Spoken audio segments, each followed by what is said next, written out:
ये है talks news network और आप देख रहे हैं पॉलिटॉक्स, राजनीति का कच्चा चिट्ठा।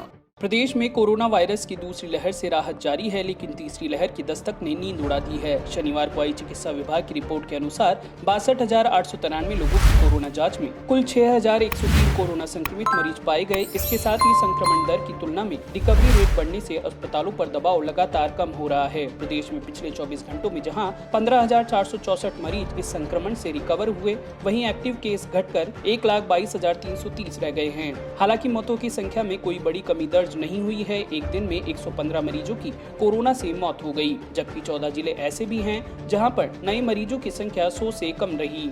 अन्य जिलों की बात करें तो जयपुर के अलावा किसी भी जिले में नए मरीजों की संख्या 500 पार नहीं हुई है। लेकिन सबसे बड़ी चिंता की बात है प्रदेश में दौसा डूंगरपुर में 853 बच्चे संक्रमण की दस्तक देना। कोरोना की दूसरी लहर में भारी जनहानि होने और संक्रमण के फैलने से ध्वस्त हुई स्वास्थ्य व्यवस्थाएं अभी तक पटरी पर नहीं आई हैं। ऐसे में तीसरी लहर के आने भर की आहट से लोगों को जाना लाजमी है। प्रदेश में जहां अकेले डूंगरपुर जिले में पिछले 10 दिनों में 512 बच्चे कोविड-19 से संक्रमित पाए गए, तो वहीं दौसा में 341 बच्चे कोरोना संक्रमित मिले हैं। यह खुलासा पिछले 21 दिनों के आंकड़ों से हुआ है। इस पर जिले के कलेक्टर ने कहा कि बच्चों को कोरोना हुआ था, पर वह भर्ती नहीं हुए, लेकिन लोगों में इसके बाद तीसरी लहर को लेकर भय और मजबूत होने लगा है। दौसा जिला कलेक्टर पीयूष सामरिया से जब इस मामले में बात हुई तो उनका कहना था कि पिछले 21 दिनों में 341 बच्चे में कोरोना का संक्रमण मिला है। हालांकि ये सभी 0 से 18 वर्ष तक के हैं, लेकिन इनमें से एक भी बच्चा अस्पताल में एडमिट नहीं हुआ है। उन्होंने कहा कि कोरोना की संभावित तीसरी लहर को ध्यान में रख व्यापक स्तर पर तैयारियां की जा रही हैं। जिला अस्पताल को अलर्ट कर रखा है। वहीं डूंगरपुर जिले में पिछले 10 दिनों में 512 बच्चों के कोविड-19 से संक्रमित पाए जाने की सूचना मिलने पर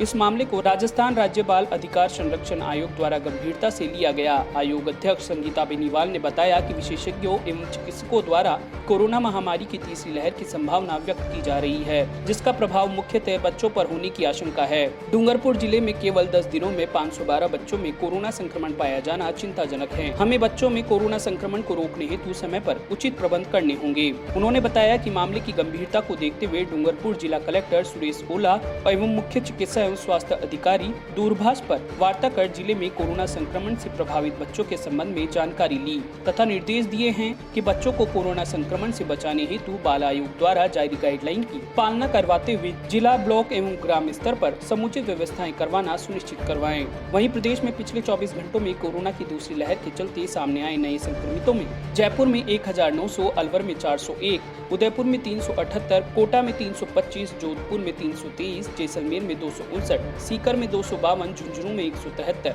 श्रीगंगानगर में 171, बाड़मेर में 167, हनुमानगढ़ में 156, अजमेर में 155, पाली में 123, भरतपुर में 121, बीकानेर में 113, चूरू में 112, चित्तौड़गढ़ में 101, राजसमंद में 101, नागौर में 101, भीलवाड़ा में 93, टोंक में 73, दौसा में 65, डूंगरपुर में 57, झालावाड़ में 55, बांसवाड़ा में 51, प्रतापगढ़ में 51, सिरोही में 47, बूंदी में 41, बारां में 40, सवाई माधोपुर में 35, करौली में 32, धौलपुर में 22, जालौर में 9 नए मरीज मिले हैं।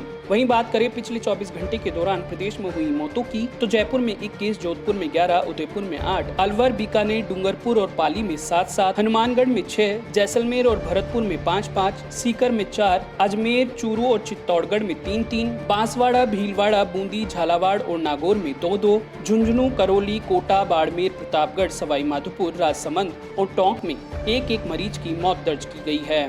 पॉलिटॉक्स ब्यूरो, जयपुर। ये है टॉक्स न्यूज नेटवर्क और आप देख रहे हैं पॉलिटॉक्स, राजनीति का कच्चा चिट्ठा।